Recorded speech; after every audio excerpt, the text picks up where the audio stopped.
చేయించి ఇప్పటికే 150 బస్సులను ఇవ్వడం జరిగింది.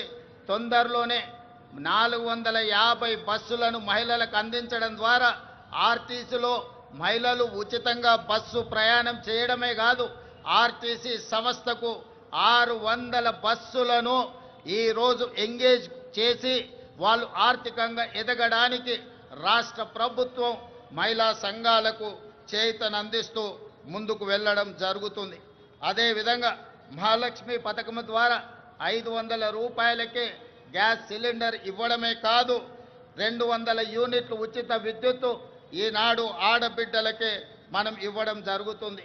అదేవిధంగా ఈరోజు తెలంగాణ రాష్ట్రంలో ఇందిరమ్మ ఇండ్లు కేటాయిస్తున్నాం. ఈ ఇందిరమ్మ ఇండ్లు కూడా ఇంటి ఆడబిడ్డ అయిన మహాలక్ష్మి ఆడబిడ్డలకే ఈరోజు ఇందిరమ్మ ఇండ్లు కేటాయించడం జరుగుతుంది. అదేవిధంగా రాష్ట్రంలో స్వయం సహాయక సంఘాల మహిళా సభ్యులకు QR కోడ్తో కూడిన ప్రత్యేక కార్డులు అందజేయాలని నిర్ణయించాం. వారికి ప్రతి సంవత్సరం ఉచిత వైద్య పరీక్షలు నిర్వహించి హెల్త్ ప్రొఫైల్ వివరాలతో పాటు పూర్తి వివరాలను ఆ కార్డులో పొందుపరుస్తాం. రాష్ట్రంలో మహిళా లక్ష్మిగా మారి సగర్వంగా నిలబడాలనేది మా ప్రజా ప్రభుత్వం యొక్క లక్ష్యం. ఇదే కాదు, ఈనాడు మహిళా సంఘాల సభ్యులు 67 లక్షల మంది మన రాష్ట్రంలో ఉన్నారు.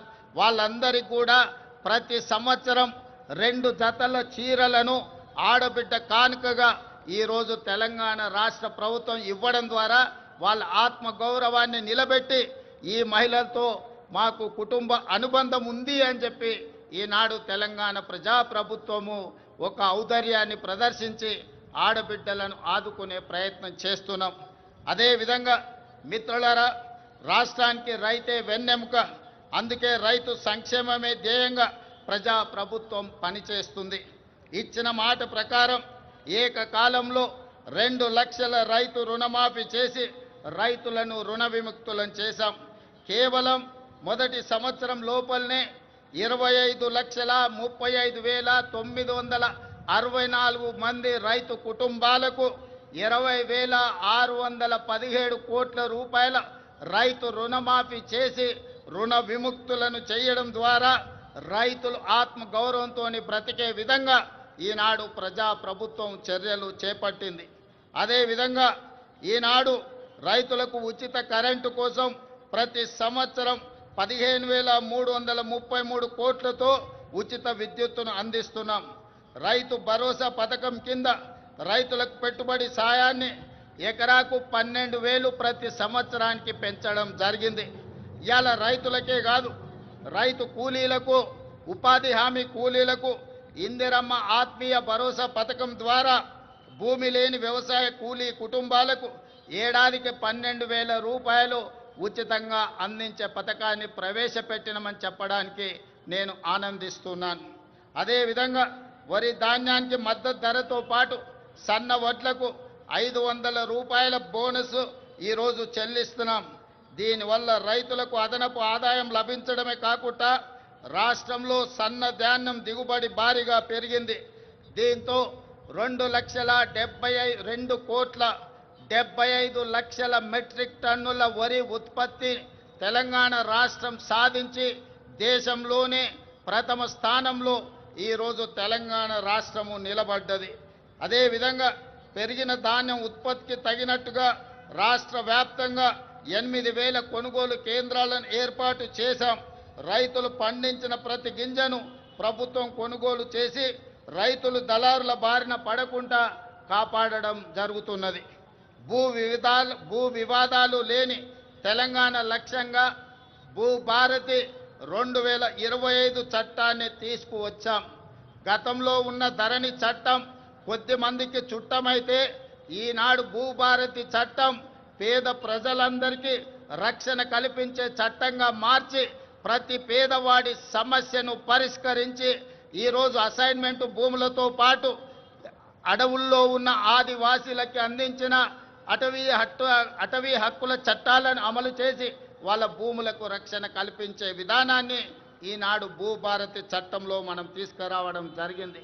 మిత్రులారా, యువత మన భవిష్యత్తు.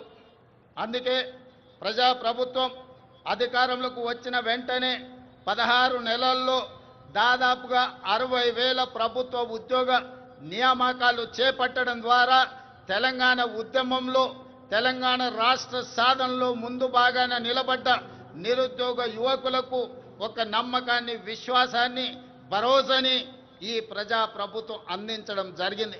ఇదే కాదు, గత 16 నెలల్లో ప్రైవేటు సంస్థల్లో కూడా దాదాపుగా అంతర్జాతీయ పెట్టుబడులు తీసుకొచ్చి 1,00,000 మందికి ఉద్యోగ అవకాశాలు కల్పించడం ద్వారా నిరుద్యోగ సమస్యను పరిష్కరించడమే కాదు, ఈ దేశంలో అత్యల్ప నిరుద్యోగ సమస్యగా ఉన్న రాష్ట్రంగా తెలంగాణ రాష్ట్రము మొట్టమొదటి స్థానంలో ఉన్నది.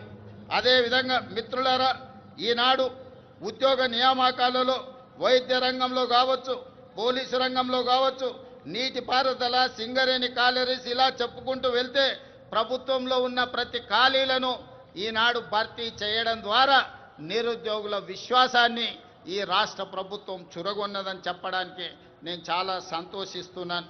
అదేవిధంగా సివిల్స్ పరీక్షలు ఈనాడు ఈ దేశంలో ఏ రాష్ట్రం అభివృద్ధి చెందాలన్నా సివిల్ సర్వీసెస్కు సంబంధించిన అధికారుల యొక్క ప్రణాళికలు దేశ అభివృద్ధిలో కీలక భాగం పోషిస్తున్నాయి. తెలంగాణ రాష్ట్రం నుంచి సివిల్ సర్వీసుల్లో ఆశించిన మేరకు మన విద్యార్థులకు అవకాశాలు రాకపోవడం వల్ల తెలంగాణ రాష్ట్ర ప్రభుత్వం సివిల్ సర్వీసెస్కు ప్రిపేర్ అవుతున్న వాళ్లకు హైదరాబాదు నగరంలోనే కాదు, ఢిల్లీలో కూడా శిక్షణ పొందడానికి రాజీవ్ యువ వికాసాన్ని అందించడం ద్వారా సివిల్ సర్వీసెస్